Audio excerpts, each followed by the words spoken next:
Have you submitted the reaction paper? Not yet? Yeah. Yeah. I just didn't realize that like the deadline is today at 3. It's after the lecture and after the seminar, and the whole point just to submit this before the seminar discussion. Yeah, but anyway, this is not your fault. Yeah. Yeah.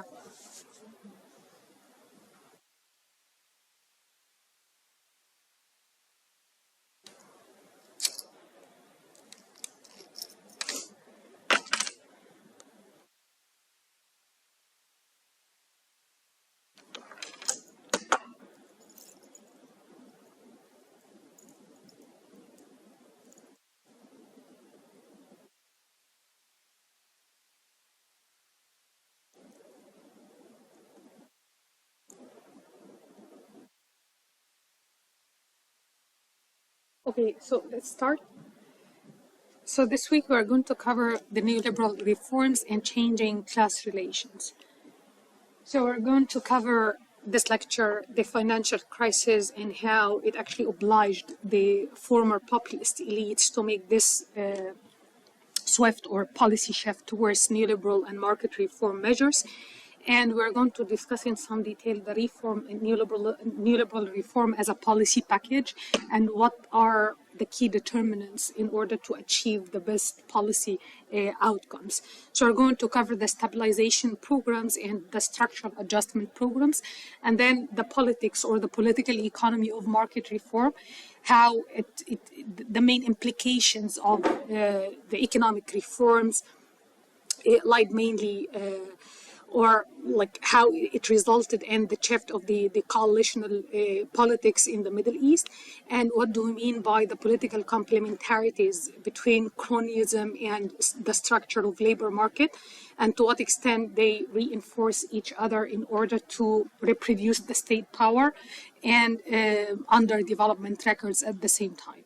And we're going to apply this to specific Middle Eastern countries, Egypt, Morocco, and we're going to cover like the overarching or the overall picture of the market structure and the labor market structure in the Middle East, mainly in the republics, the Herdog piece, and we're going to cover Egypt and Morocco in the seminar.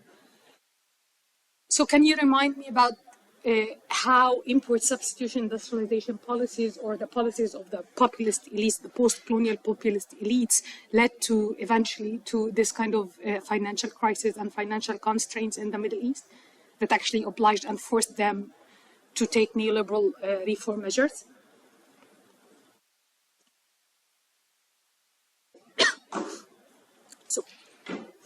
So basically, the legacy like cast a long shadow throughout and led to severe financial crisis in the since the early 70s until late 80s, but some countries managed to stall the implementation of these reform measures and structural adjustment programs. So the state was the main player or the key engine of the allocation of capital accumulation, physical capital accumulation, and human capital accumulation, and the main engine of the allocation of resources as well. And this led to inefficient allocation or misallocation of financial resources that led eventually to the shortage of foreign exchange and the deficits of the balance of payment. So the state actually performed poorly when it comes to the allocation of financial resources or accumulating physical capital. The rigidity of the industrial sector made it unable to adjust to any exogenous shock. So what happened? The deterioration of the agricultural sector that was the main source of international financial resources. So this led to even more, it did even to it led to severe economic and financial crisis because it became unable to offer inputs for industrial projects that actually the industrial sectors were unable to cope with the international competition or with the international standards, and they refrained from this deepening industrialization phase and upgrading the industrial sector. And the trade shock as well, like with the shift of the foreign direct investment or the trade terms after, this shift happened after the Soviet Union, the former Soviet Union decided, to make this shift towards Eastern European countries and refrain from making any kind of trade transactions with some of the Middle Eastern countries, most especially Syria. So this actually exacerbated the shortage of the foreign exchange and the international financial resources. And when it comes to the human capital accumulation, so these populist leaders made or achieved high records when it comes to educational attainment or enrollment in primary education, but it was like mitigated or offsetted mainly by the high rate of dropout in the countryside, especially between girls. And they started out very late. It was like in the 50s or late 50s. So that's why, in order to accumulate considerable or significant degree of educational attainment, it happened slowly over time, and it started, to get some results in the late 60s and late and early 70s. So when it comes to the physical and human capital accumulation, so the state didn't do well, and this actually forced them to make this policy shift eventually. But the thing is, like, as you see here, so this is like the state managed, like, despite the fact that it faced these kind of severe economic crises, so the state still in the Middle East here, still like it sustained, this kind of public investment in terms of the share of public investment in as a percentage, to the GDP. So the Middle Eastern countries and the MENA region managed, to sustain high level of channeling financial resources or investment in public enterprises. In comparison to like the East Asia, excluding Japan, you see the difference, and other developing countries. So the Middle Eastern countries, like the public investment was remarkably high in comparison to other state-led development countries, or the state-led the countries that followed the state-led developmental models. Any idea why this happened? How the state managed to sustain, this kind of high level of public expenditure or public investment throughout the 70s until late 80s, as the graph shows?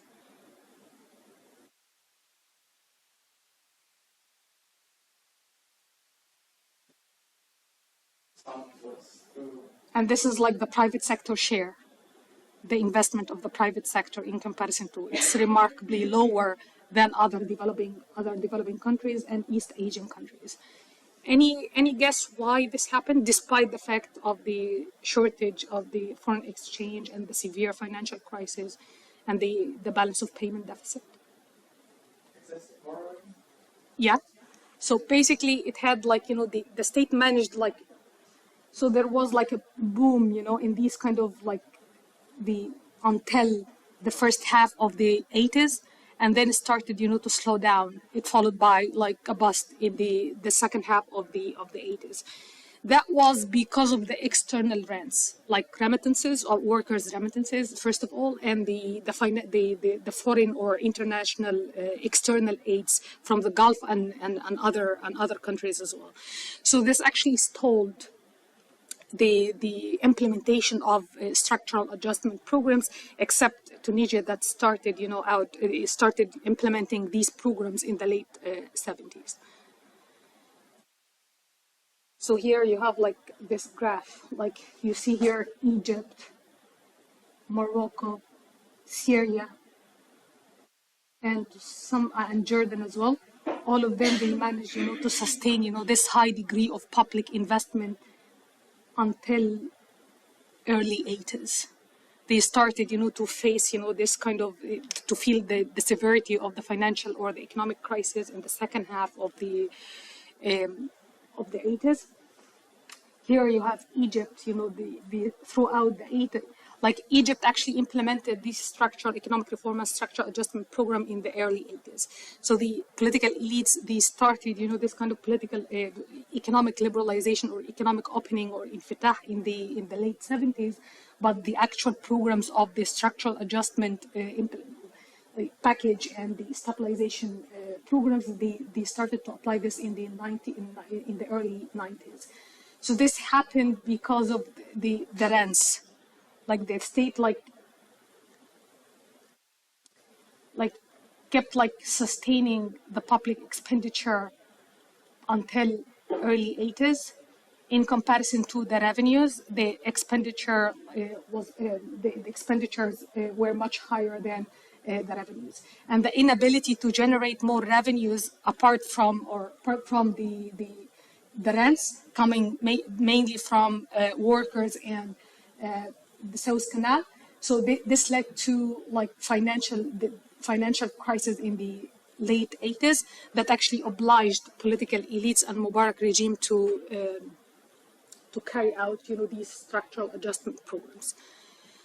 So it became like a must, to implement these programs in order to put restrictions or impose restrictions on the expansionist domestic policies in order to curb, these kind of mass consumptions and to roll back on this social and redistributive expenditures or social spending and redistributive measures.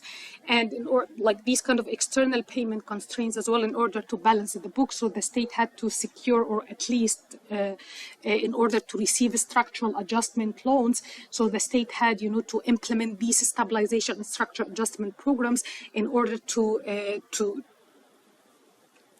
overcome the budget deficit and in order to secure some sort of international financial resources and foreign exchange. So the three key elements of the Washington Consensus or the neoliberal or the market reform measures aimed at, first of all, stabilizing, achieving macroeconomic stability in terms of prices and exchange rate.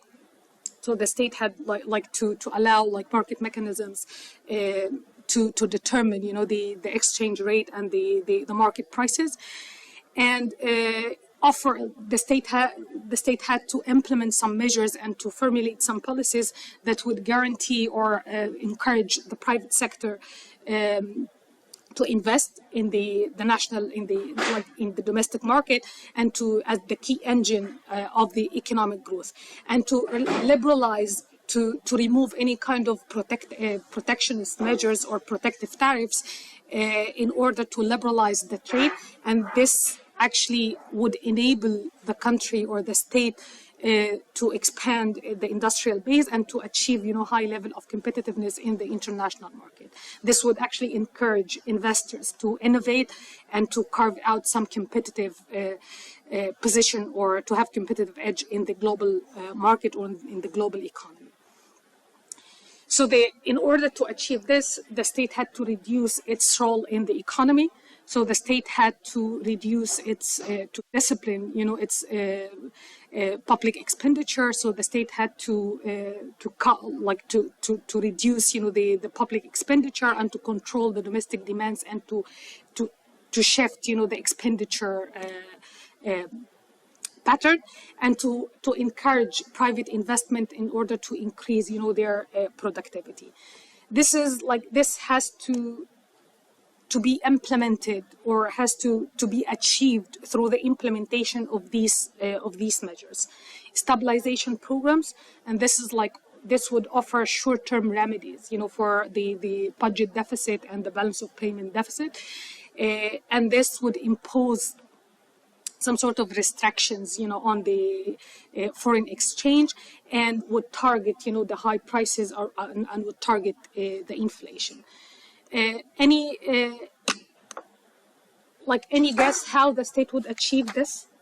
like these kind of stabilization measures, stabilization programs, how the state would target inflation and would impose restrictions on the external payments.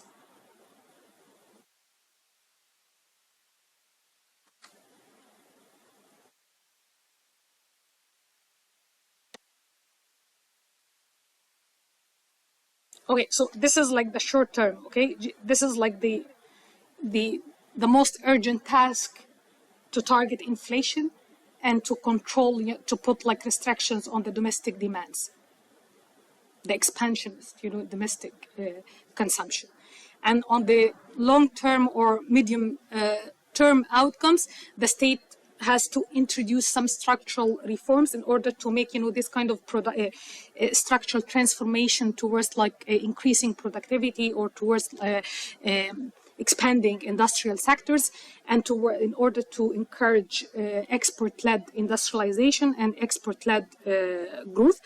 And the state has to introduce some institutional reform measures in order to allow or to secure the contract enforcement and to encourage and promote foreign direct investment by guaranteeing the rule of law or fighting, these kind of measures that would violate or mark a violation on property rights. So these are like, two main programs that they are not like separable or mutually exclusive. They complement each other. And basically like both of them, as like policy, the same policy instruments here, how to control domestic demands and how to make, the shift of the expenditure pattern. In terms of the state spending and the consumption, the domestic demands for certain goods. And there is kind of political complementarity between both of them, because if the state failed to target inflation on the short run, this wouldn't allow the structural transformation of the entire economy. This wouldn't allow the state to make this industrial transformation or structural transformation shift, and wouldn't allow these institutional reform to take roots. So as I mentioned, they have like the two elements here: how to manage demand, how to control demand, and to switch expenditure pattern. So when it comes to the stabilization programs, in order to target inflation and to the deficit or the shortage of international financial resources, so the state had to correct for the external payment imbalances by tightening monetary measures. How this would happen? By imposing restrictions on imports in order to save at least, or not to aggravate, the foreign exchange deficit or shortage. So the state had to impose, restrictions on imports in order to save, to correct for the external payment imbalances. The state had to downsize its role in the economy by rolling back on any social and welfare spending. The state had to tighten the credit policy by restricting, access to credit and limiting or restricting, the public sector borrowing from the banking sector or from the financial sector. So the state had like to adopt, these kind of austerity measures and tightening monetary measures in order to reduce the budget deficit, in order to and actually to correct the external payment imbalances. In order to switch, the expenditure pattern, so the state had to stimulate growth. The state has to encourage investors to produce or to produce exportable goods in order to encourage exports and to get, some sort of foreign exchange, to find some avenues for foreign exchanges by encouraging and stimulating export-led sectors or export-led industrialization. The state actually had to shift these demands for non-competitive domestic goods, the domestic products that the they don't have like some sort of international markets, or they are not exportable.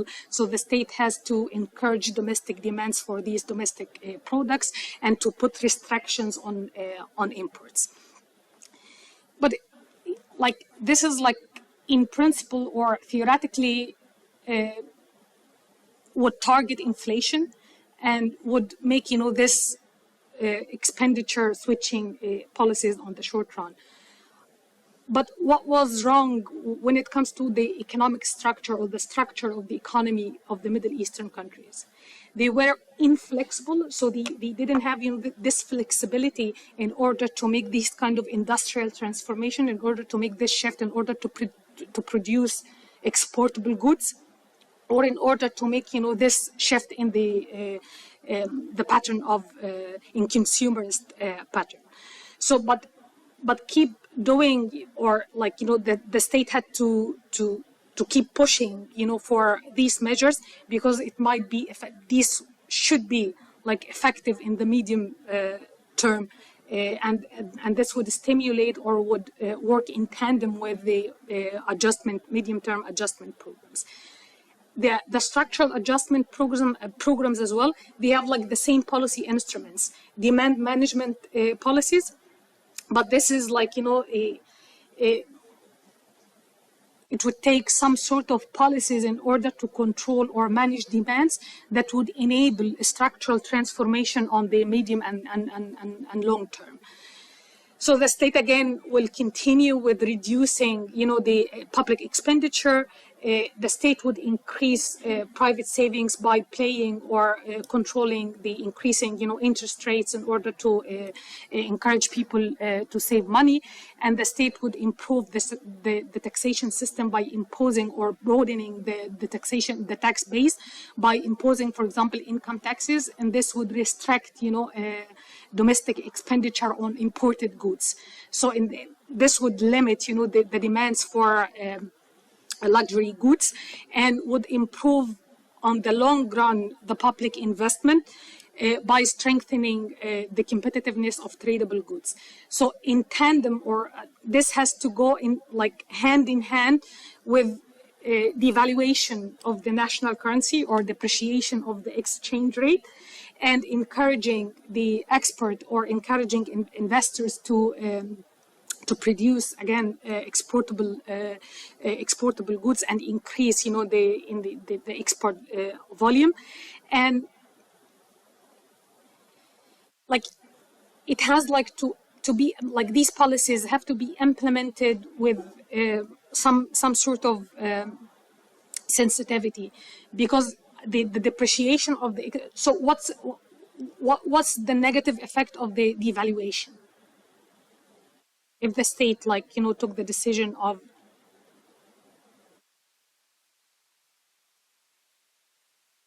liberalizing the exchange rate?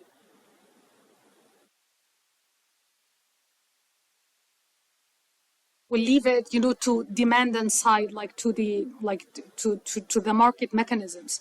If the state doesn't have wide or extensive exportable sectors, this would have some sort of negative effects on the prices and inflation rates as well, because the state will import more if they don't have the medium capital goods and raw materials and the spare parts. This would increase the cost of the production, and this would eventually lead to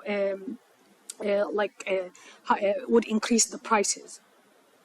So the state had to take some supplementary anti-inflationary policies in order to be sensitive, in order to apply these kind of depreciation. So the state this will have immediate impact on the prices and the real wages. So the purchasing power of the national currency will decrease. So that's why the state has to take these kind of supplementary measures in order to mitigate the negative effect of the depreciation. Turkey actually led this after a long period of intervening with having this kind of fixed exchange rate throughout the 70s. Turkey decided to abandon this kind of policies in the early 80s, and that's why the state took these kind of supplementary anti-inflationary measures in order to encourage, to offer, export subsidies to domestic investors. Sometimes they have this crawling peg, allowing exchange, controlling, the buying and selling of the national currency in order to allow this to fluctuate within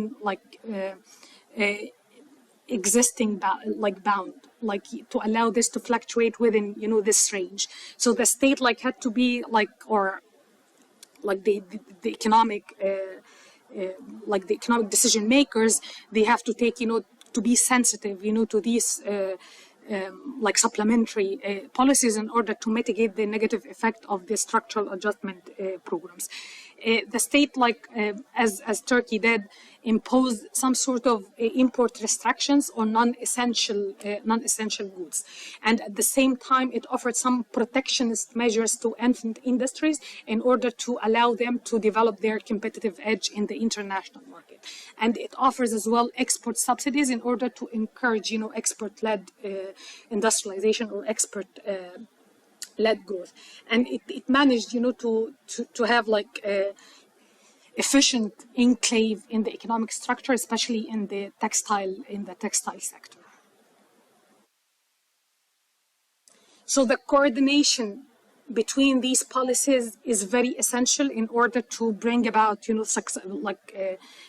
positive and effective effective economic outcomes. So the state has to coordinate between these different measures, and it has to take some supplementary measures in order to make sure that this will benefit the economy on the long run, on the short run, on the medium term, and on the long run as well. So as I mentioned, the valuation of the national currency would increase, the prices and wages. So that's why the state had to take some supplementary measures in order to mitigate the effect. Crawling back, export subsidies, some protective measures for some sectors or promising industrial sectors would help, with the mitigating the negative effect of the depreciation. How the state would stimulate growth, this is it has to go beyond, the shielding, beyond just shielding domestic investors from international competition or imposing protective tariffs. So the state had to have these kind of subsidies in order to stimulate innovation and to stimulate growth. And removing administrative prices, for example, it has to go hand in hand with issuing, some some regulations and legal frameworks that would fight or preclude, any kind of monopolistic structures. Otherwise, removing, these kind of administrative prices and that supposedly had to allow prices, to be determined by the market, by the supply and demand. But if you have monopolistic or oligopolistic structures, this would actually preclude, this would actually prevent this from happening.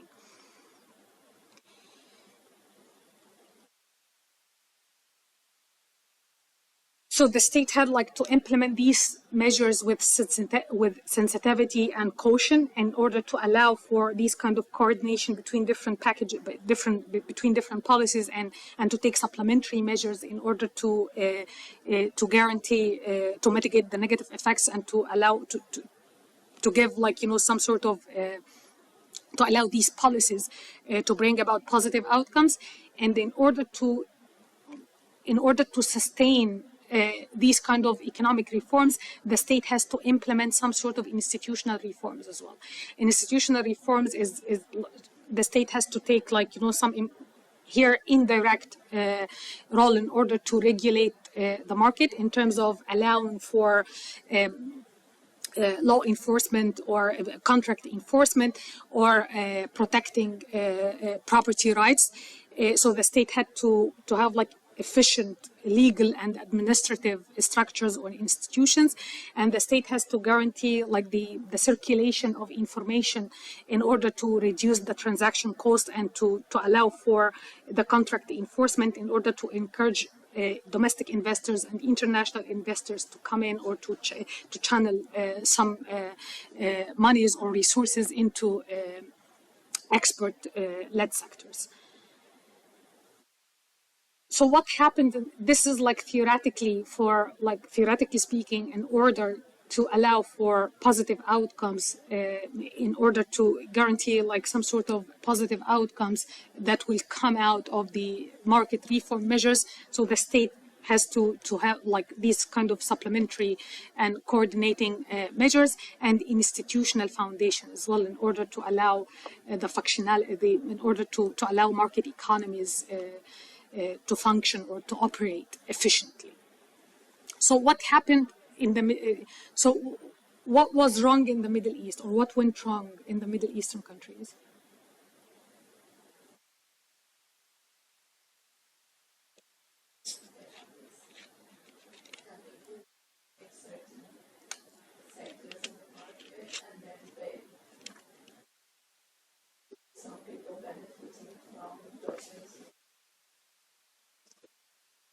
Yeah. Yeah, so basically, like as we are going to discuss like further in the seminar, the politicization of the economic decision making. So rather than having these kind of economic calculations or economic imperatives, in the head of the decision makers, how to coordinate between different sectors, how to have these ambitious linkage structures between like suppliers and producers, how to encourage, export led industrialization, or offering, some sort of subsidies or incentives or like strategic grants, for domestic investors or foreign investors to transfer technology in order to allow the economy to develop. This didn't, like, in much of the region, this is like, it didn't happen, as we are going to discuss, what crony capitalism means, and why it would account for bad development records in comparison to other countries that they have like some sort of cronyism and crony capitalist as well, but they achieved high rates of economic growth. So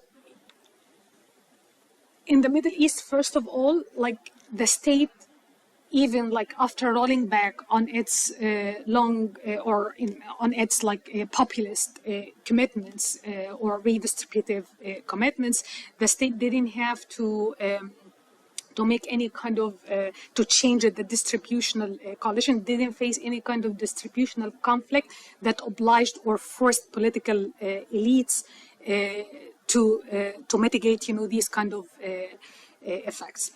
As I mentioned, the implementation of any public policies, including market reform measures, this would include losers from the former developmental models, and the new winners that the state has, to empower the domestic capitalist class, and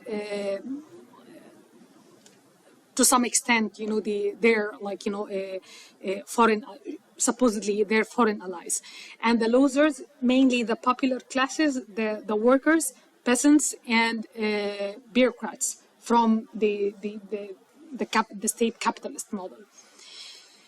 But the state didn't, like the state in the Middle East didn't face, these kind of fierce opposition or fierce resistance from the losers, nor did it, did it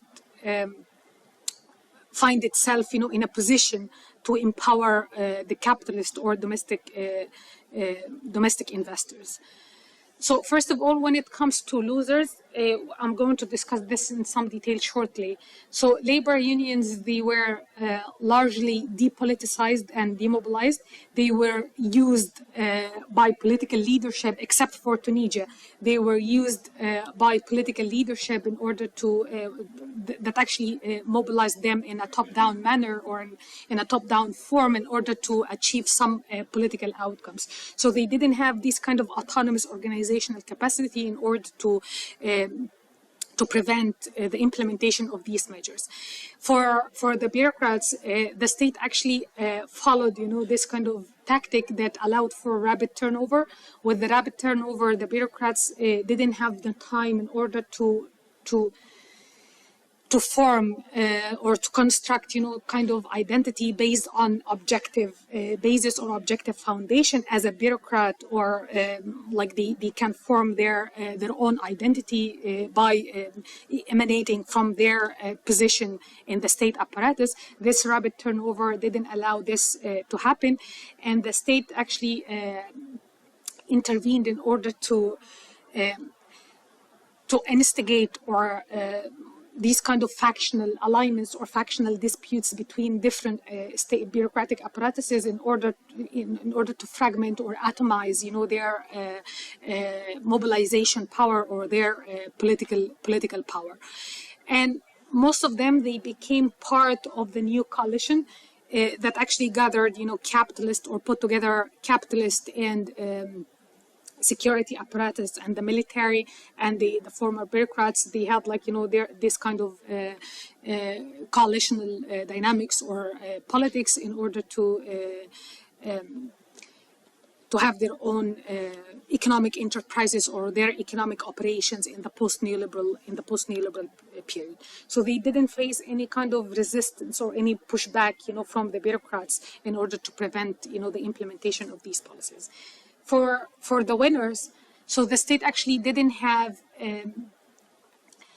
powerful, if you remember, so what happened in the post-colonial period in order to implement import substitution industrialization, totally dismantled, the domestic entrepreneurs or the domestic capitalist class, okay, except for or tamed, the majority of them. But in Egypt and in Syria, they were the state, the heavy-handed strategy and the brutal nationalization policies eliminated, any kind of power basis, for the capitalist class. So in comparison to Latin America or East Asia, so the business class or business people or business groups were embedded into this kind of vertical structure. So their power, their economic power stemmed from or emanated from the state or the political elites rather than their market transactions or market imperatives. So there was kind of unequal exchanges between the state and the domestic capitalist class or the domestic capitalists. So the state controlled, this access to market through these kind of subsidies, through access to credit, controlling financial sectors, offering, contract privileges, and by selective enforcement of some regulations. So the business elites found themselves in political connections or in political links. They need these kind of political ties or political connections with the political elites or the ruling class in order to allow them to operate, their to run their economic activities or to run their own business enterprises. So there was kind of this kind of cronyism or this kind of rent-seeking behavior and the collusion between the ruling elites and the business people. This allowed the implementation. This allowed political elites to implement these measures without any need to empower the winners or the capitalist class. Otherwise, they would have accumulated political power that would be threatening to their political existence. So it has political side and economic side or economic aspect as well. So economically speaking, by integrating or embedding, business elites or business people or business groups into these kind of cronyistic or cronyist relationship with the political elites, so they need each other. So the state actually outsourced, the task of generating revenues or increasing, achieving, high level of economic growth or economic development, a good record of economic development to the private sector or to the business class. And at the same time, they need the state in order to give them access to market to give them access to credit and to land in order to resume or to build, their economic activities or economic enterprises. By shielding them from international competition as well, this had like long-term implications for economic development, because they didn't have any, by securing market share, so they have their own local niche, for example. So that's why they didn't have to innovate. They didn't have to invest in like vocational training or skills acquisitions. So that's why, like, shielding them from international competition and the reliance on the political elites to get access to market or to operate their economic activities, it had like long-term negative implications for economic growth, because it eliminated incentives for investment and for developing export-led sectors. In Egypt, for example, the political connections, it led to crude forms of market closures. So the state actually determined, who would enter the market, and increased entry barriers to other, to outsiders, to the capitalists who didn't develop any kind of, or didn't cultivate any kind of political connections with the political elites. So you have here like Ahmed is like, one of the steel magnate that monopolized, the steel sector. In Tunisia, Ben Ali's family actually dominated almost all the like inward-oriented sectors in Tunisia. Only like offshore sectors that they had like they developed, some sort of competitiveness. In Syria, Rami Makhlouf and Al-Assad, actually, they developed, these kind of crony capitalist relationship that actually closed the market to any outsiders. In Morocco, and we are going to discuss this further in the seminar, the royal court and the king and his entourage, they had these kind of personal connections that allowed, the distribution of the strategic grants, and they had like this selective enforcement of regulations in order to allow for or to give access to lucrative resource sectors only to political loyalists. We're going to discuss this in the seminar. So, like, how the state, again, these kind of, through these kind of preferential treatment or preferential policies, either through access to credit, access to land, in these kind of sectors, basically banking, construction, tourism, telecommunications, and natural resources. The state had control over the licenses, the subsidies. The state has access to even private banks. So the state has a say, to whom the bank will give access to credit. Which sectors or which preferable business sector should have access to credit, by protecting or shielding them from international competition, and manipulating, some sort of laws and legal regulatory frameworks. So the state actually controlled access and exit from the market. And by offering this kind of procurement contracts as well, the state managed to subdue the business elites and kept them from amassing any kind of political power that could be threatening to their political existence. This is for the business, the business side or the private sector side. So the structure of the labor market as well didn't help, this kind of improving, development records, and didn't help with imposing restrictions on the state. Here you see the region has high percentage of public employees. So they still have they developed, this kind of segmented structure as well. between insiders that they gained or benefited from state spending, public spending, like insurance, safety nets, pensions, and these kind of public spending, and outsiders in the informal sectors. So this kind of segmented labor market as well, with the high level or large informal sector and short job tenure, this actually didn't enable, or it undercut the potential for organizing or forming some sort of politically powerful trade unions that would push for any kind of a change of the regulations, labor regulations, or would push for training programs that would enable them to acquire skills and to develop, some sort of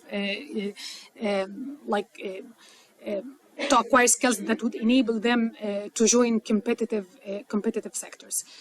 So high level, short job tenure, having stake in perpetuating or maintaining, these kind of informal sector that function as a default safety net for default laid off workers.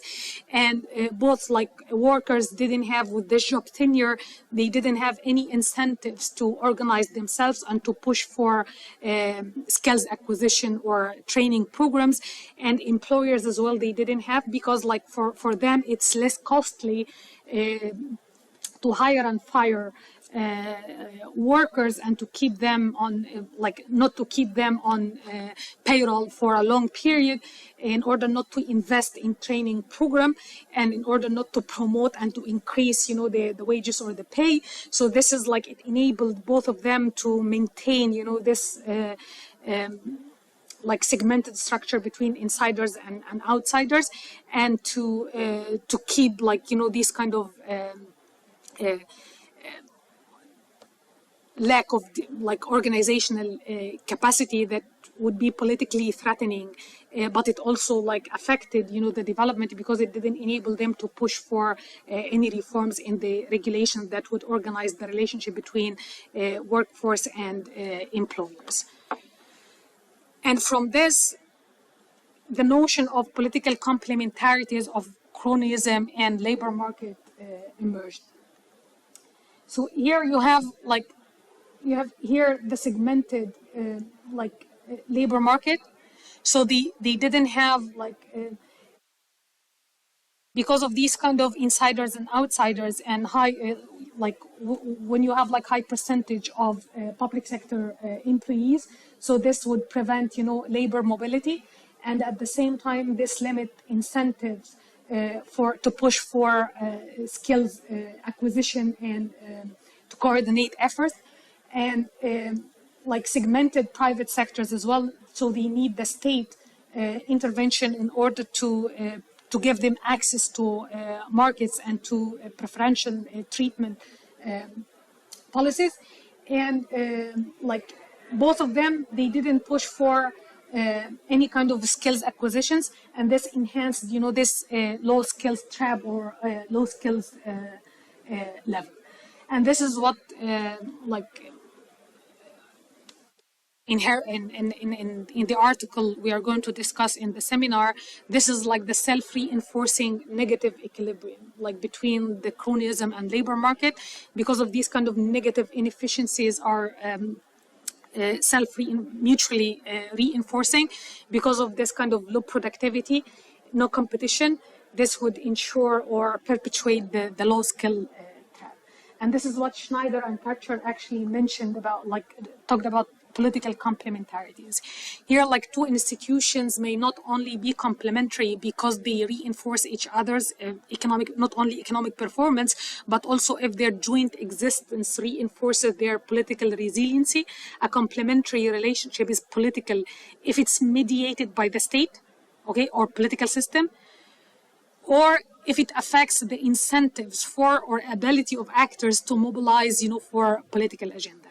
So here, these kind of mutually reinforcing inefficiencies or the negative equilibrium here, because of this kind of top-down predation. So the state still has the ability to force some economic actors from market, and the state has the ability to offer these kind of bottom-up control. The state controlled this preferential treatment and would allow for it only benefits politically connected firms by distributing these kind of bottom-up grants.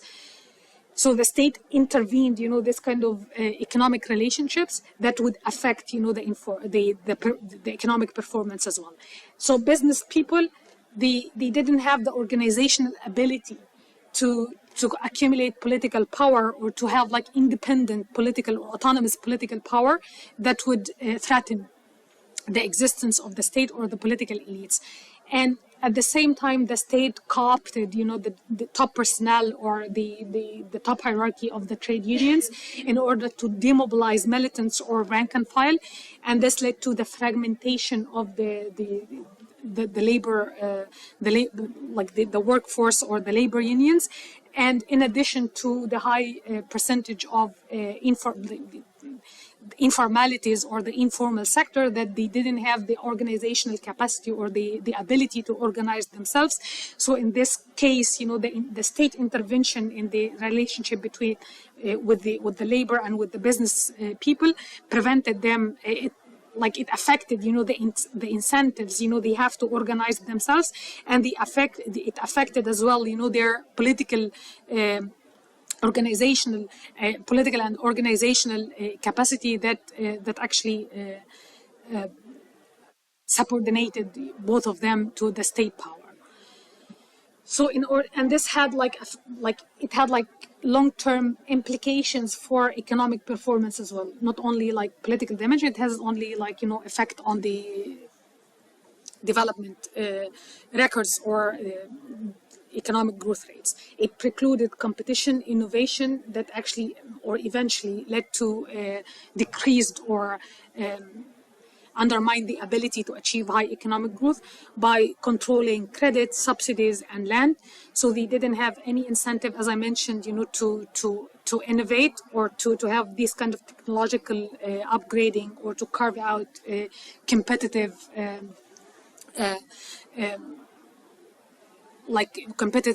space, in the international economy or the international division of labor. And this is actually by excluding, even politically threatening economic actors, even if they have the potential for high economic growth. This actually affected, affected negatively the development records.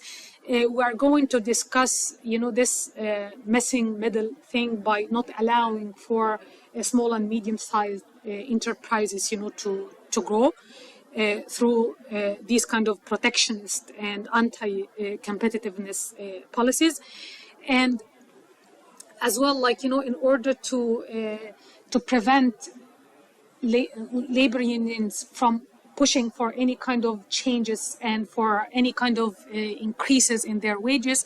So this affected, their skills level by not investing in or not having incentives, to invest in skills and training programs, and to atomize, their own organizations by having, this kind of division between top hierarchies or union leadership and rank and file. So after all, these kind of the economic power and political power are closely intertwined in the Middle East by having non-autonomous business sector and demobilized rank and file workers or large informal sector. This actually enabled the state to keep reproducing its power and keep subduing, these market actors to their or impose its own terms on these market actors. Any question? Yeah. Okay. So we are going to discuss, Egypt, Morocco, and more on this kind of segmented market and market structure in the Middle East and its implication for political and economic implications, actually. Okay? See you in the seminar.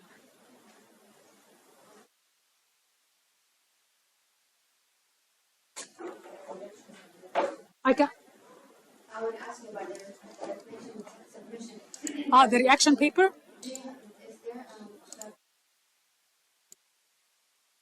Yeah, it's on Keats, no? It's on Keats.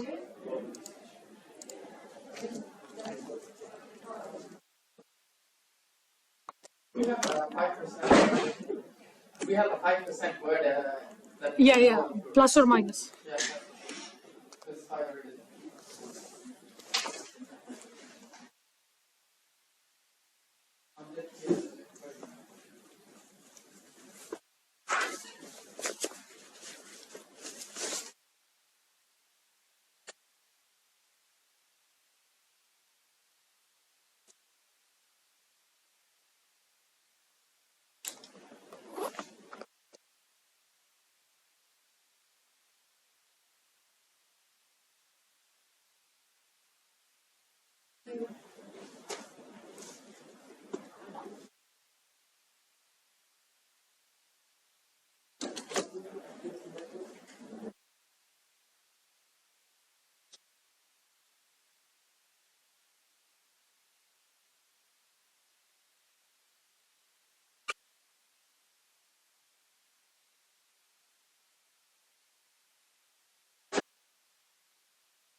Yeah.